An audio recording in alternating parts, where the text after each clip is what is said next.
महानगरपालिका निवडणुकीचा कार्यक्रम जाहीर होताच कोल्हापूर शहरातील प्रत्येक प्रभागात राजकीय हालचालींना आता वेग आलाय। सध्याचं राजकीय चित्र पाहता कोल्हापूर महानगरपालिका निवडणूक म्हणजे महायुती विरुद्ध महाविकास आघाडी असा थेट संघर्ष होणार हे जवळपास निश्चित झालंय। दुसरीकडे अद्याप उमेदवारी याद्या जाहीर झालेल्या नसल्या तरी इच्छुकांनी अप्रत्यक्ष प्रचाराला जोरदार सुरुवात केली आहे। मीच उमेदवार असा दावा करत महायुती, महाविकास आघाडी आणि अपक्ष इच्छुक पायाला भिंगरी बांधून आता विस्तारलेल्या प्रभागांमध्ये मतदारांच्या गाठीभेटी घेताना दिसत आहेत। याच पार्श्वभूमीवर आज आपण कोल्हापूर शहरातील प्रभाग क्रमांक 10 चा सविस्तर आढावा घेणार आहोत। नव्या प्रभाग रचनेनुसार हा प्रभाग बिनखामी गणेश मंदिर या चौकापासून सुरू होऊन उभा मारुती चौक, पद्मराजे गार्डन, क्रशर चौकाचा काही भाग, देवकर पानंद, नाळे कॉलनी, संभाजीनगरचा काही भाग, छत्रपती शिवाजी महाराज पेठ आणि मंगळवार पेठ अशा मोठ्या परिसरात विस्तारलेला आहे। या प्रभागात नागरिकांचा मागास प्रवर्ग 1, सर्वसाधारण महिला 2 आणि सर्वसाधारण 1 अशी आरक्षण रचना झाली आहे। 4 जागांसाठी इथं माजी नगरसेवक, मातब्बर नेते आणि नव्या दमाचे इच्छुक मोठ्या संख्येने रिंगणात उतरायला सज्ज झालेत। यामध्ये शिवसेना उद्धव बाळासाहेब ठाकरे पक्षाचे जिल्हा प्रमुख रविकिरण इंगवले जे माजी उपमहापौर राहिलेले आहेत, तसेच त्यांनी अनेक वेळा नगरसेवक पद देखील भूषवलेला आहे। विकासाभिमुख आणि नागरिकांच्या समस्या तात्काळ सोडवणारा नेता म्हणून त्यांची संपूर्ण प्रभागामध्ये ओळख आहे। कोल्हापूर शहराच्या अनेक सामाजिक प्रश्नांवर त्यांनी आंदोलने करून प्रशासनाचं लक्ष वेधलंय। आपल्या कार्यकाळात त्यांनी परिसरात अनेक मोठी विकास कामे मार्गी लावलेली आहेत।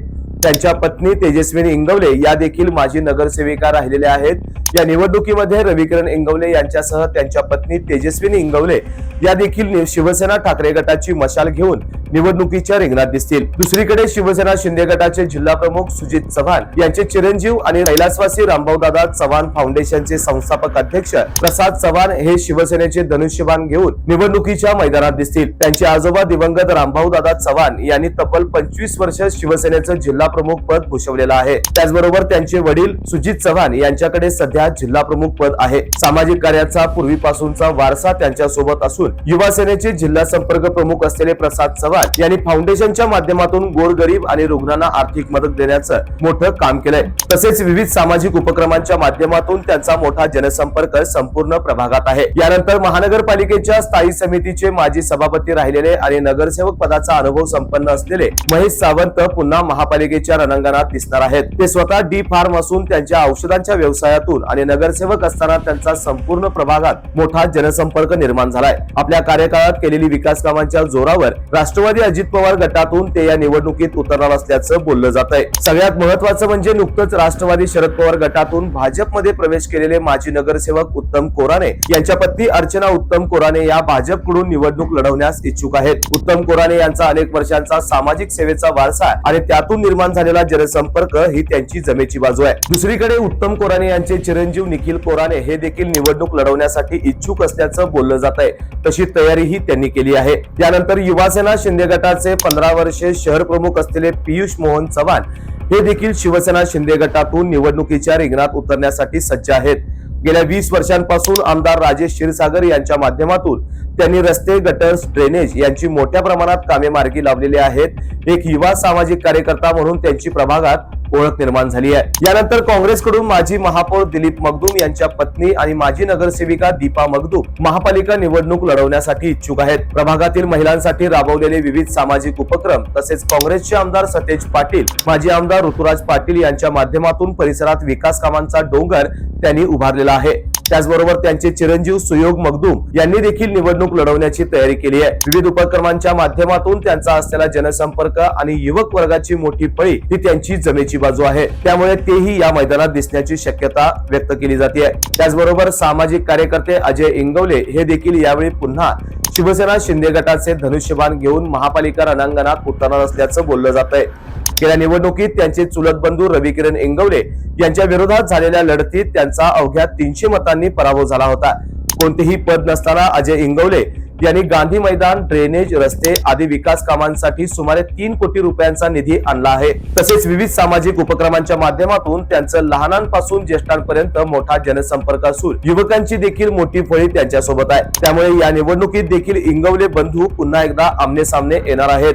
कोल्हापूर महानगरपालिकेचे माजी उपमहापौर आणि काँग्रेसचे जुने कार्यकर्ते विक्रम जरग आणि माजी नगरसेविका माधवी जरग यांचे सुपुत्र अक्षय जरग यांनी काँग्रेसकडून निवडणूक लढवणार असल्याचं सांगितलंय. अक्षय जरग यांना वडील विक्रम जरग यांचा लाभलेला राजकीय आणि सामाजिक सेवेचा वारसा तसेच गेल्या कित्येक वर्षांपासून अक्षय जरग यांनी प्रभागामध्ये विविध सामाजिक उपक्रमांच्या माध्यमातून जनतेपर्यंत पोहोचलेले आहेत. यांच्याबरोबरच शिवसेना ठाकरे गटातून शिवसेना शिंदे गटात सामील झालेले जुने जाणते शिवसैनिक दत्ताजी टिपुगडे हे देखील शिवसेना शिंदे गटातून निवडणुकीसाठी सज्ज आहेत.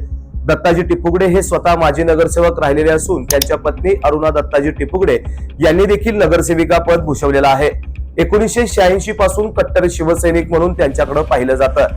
आपल्या कार्यकाळात पती पत्नींनी सुमारे 10 ते 12 कोटी रुपयांची विकास कामे या प्रभागामध्ये केलेली आहेत. त्याचबरोबर भाजपचे मंडल सरचिटणीस आणि शक्ती केंद्र प्रमुख सुधीर राणे हे देखील भाजप पक्षाकडून निवडणुकीच्या रिंगणात उतरणार असल्याचं बोललं जात आहे. आमदार अमल महाडिक यांच्या माध्यमातून सुमारे 4.5 कोटी रुपयांच्या निधीतून देवकर पानंद ते साई मंदिर हा सर्वात महत्वाचा रस्ता त्यांनी पूर्ण केलाय. तसेच पेविंग ब्लॉक अंतर्गत रस्ते, मुख्य रस्ते, गटर्स अशा विविध विकास कामे त्यांनी मार्गी लावलेली आहेत. अजूनही 90 लाख रुपयांची कामे त्यांची सुरू होणार आहेत. महाप्रसाद, दिव्यांगांना साहित्य वाटप तसेच भाजपमध्ये 7 वर्ष सक्रिय असलेले सुधीर राणे, मंत्री चंद्रकांत दादा पाटील, खासदार धनंजय महाडिक आणि आमदार अमल महाडिक यांचे निकटवर्तीय मानले जातात. त्याचबरोबर भाजपच्या महिला उपाध्यक्षा सरिता हरुगले या प्रभाग क्रमांक 10 मधून निवडणूक लढवण्यास इच्छुक असून शासनाच्या विविध योजना त्या नागरिकांपर्यंत पोहोचवत प्रभावीपणे त्यांची अंमलबजावणी त्यांनी करण्याचा प्रयत्न केला. त्यामुळे महिला वर्गासह नागरिकांमध्ये त्यांचा चांगला संवाद आणि संपर्क आहे. विविध सामाजिक उपक्रमांच्या माध्यमातून त्यांनी निवडणूक पूर्वतयारी केली असल्याचं बोललं जात आहे. माजी परिवहन सभापती प्रकाश मोहिते आणि माजी शिक्षण सभापती यशोदा मोहिते यांचे पुतणे चेतन मोहिते यांनी शिवसेना किंवा भाजप अर्थात महायुतीतून निवडणूक लढवण्याची तयारी केलेली आहे. मोहिते घराण्याचं वैशिष्ट्य म्हणजे वेगवेगळ्या 5 प्रभागातून या कुटुंबातील सदस्य विजयी झालेले आहेत. संपूर्ण प्रभागामध्ये त्यांचा मोठा जनसंपर्क आहे. दिवंगत आमदार चंद्रकांत जाधव यांच्या माध्यमातून रस्ते, गटर्स, हायमास्ट दिवे, कोरोना काळात केलेली वैद्यकीय सेवा आणि जनतेसाठी अहोरात्र उपलब्ध असणारा युवा चेहरा म्हणून त्यांच्याकडे पाहिलं जात आहे. राष्ट्रवादी शरदचंद्र पवार पक्षातून चंद्रकांत सूर्यवंशी यांच्या नावाची देखील सध्या जोरदार चर्चा आहे. गेल्या अनेक वर्षांपासून राष्ट्रवादी शरदचंद्र पवार पक्षाशी एकनिष्ठ असलेले चंद्रकांत सूर्यवंशी हे कोल्हापूरच्या प्रत्येक सामाजिक प्रश्नावर आवाज उठवत असतात. त्याचबरोबर केबल व्यावसायिक असलेले विश्वास पवार हे भाजपचे सक्रिय कार्यकर्ते असून ते भाजपमधून या निवडणुकीस उतरण्यास इच्छुक आहेत. केबल व्यवसाय आणि केलेल्या सामाजिक कार्यातून त्यांचा मोठा जनसंपर्क निर्माण झालाय. त्याचबरोबर त्यांचे सुपुत्र सचिन पवार हे देखील या निवडणुकीच्या मैदानात दिसण्याची शक्यता आहे. उद्योगपती जितेंद्र पाटील यांचे चिरंजीव इंद्रजित पाटील युवा आणि आश्वासक चेहरा म्हणून या निवडणुकीच्या रिंगणात दिसतील. अद्याप त्यांचा पक्ष जरी ठरला नसला तरी ते या रणांगणात उतरणार असल्याचं बोललं जात आहे.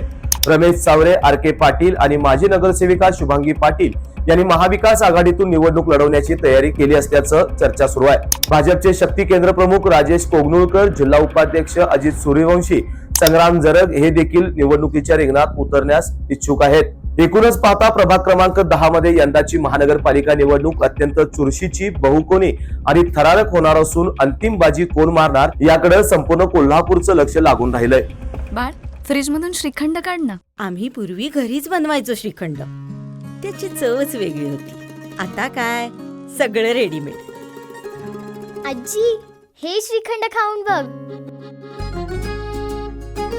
आज तुझ्या आईनं घरीच बनवलं की काय? हे आहे गोकुळचं श्रीखंड. अगदी जिभेवर रेंगाळणार. जिभेवरच नाही तर मनावरही रेंगाळणार. गोकुळ श्रीखंड, मनावर रेंगाळणार.